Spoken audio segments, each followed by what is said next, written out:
So thank you all for being here. I have some just brief comments on the state of the state from the governor. We were very interested in what he had to say. He brought up a lot of topics of interest, healthcare being probably one of the primary ones, one we haven't heard a lot about, except that we were going to see a plan. We are now looking at the plan, digesting it. Initial concerns are that we're a state, one of 13, who's not expanded Medicaid in the last 10 years. And I have concerns that we're going to use a block grant, which has not been used in any other state in the union. There are concerns that a block grant is going to result in cuts, and Oklahoma's losing coverage, as well as cuts to prescription medications. So this is something we need to look into, do a deep dive on. But initially, it doesn't seem to make sense to use a plan that no one else has used. Tennessee's looking at it, but if there are going to be work requirements attached, Tennessee's already been informed that there will be litigation, which the governor mentioned, work requirements. I think he said minor work requirements, which leads us to concerns that this can end up in litigation. So let's just open it up for questions. Your overall thoughts on the economy, he led off with that. The numbers are slightly down, but Our numbers are slightly down. And anytime you talk about the economy, I think it's always really important that we remember that last year we had revenue to spend on the needs of Oklahomans because the year before, the House and the Senate, Democrats and Republicans, raised revenue. So this year, our revenue is going to be flat. Senator Thompson's alluded to that. And we don't have that revenue. We didn't raise revenue last session. So we're going to have to make some tough decisions.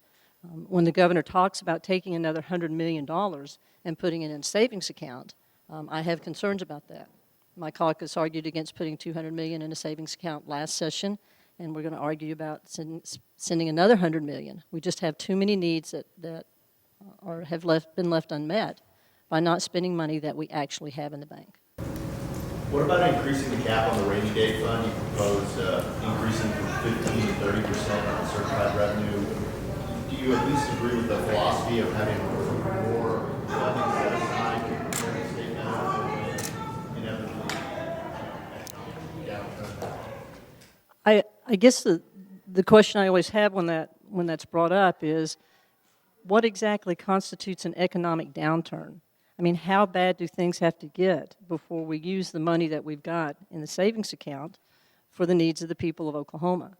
I mean, we're still not funding education at a proper level. Higher education is not even being funded at 2008 levels.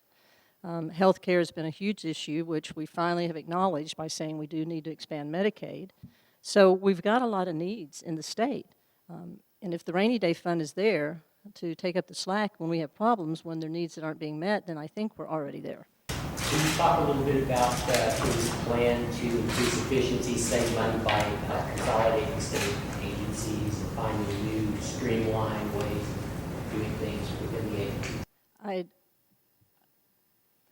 I've heard that before. I've been here 7 years, and I think governors come in and they want to streamline government, which I think is a noble cause, and I think we need to do it when it needs to be done. But if we're going to consolidate agencies, then we need to take a very, very close look at that, especially if we're going to consolidate medical agencies. It is an incredibly complex issue. Just because an agency has medical or healthcare or something like that in their title of the agency doesn't mean that they all serve the same purpose.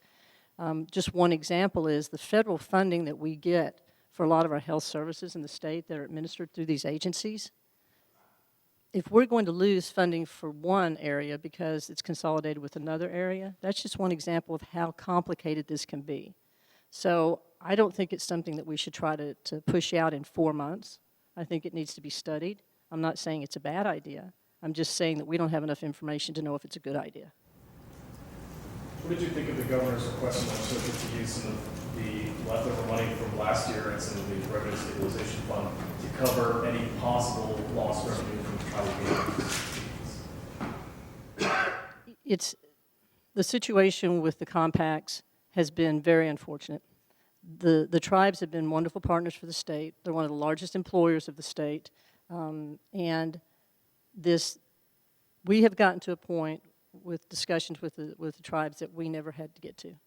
This has gone way too far, and to try to shore it up using monies that are needed elsewhere is concerning to me.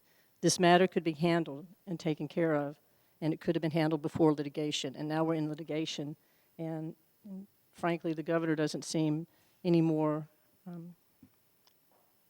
open to the idea of perhaps sitting back down with the tribes and trying to work this out.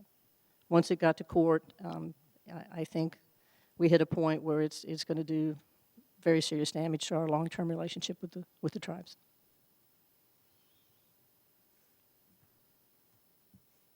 Anyone else? All right. Thank you all. Thanks very much.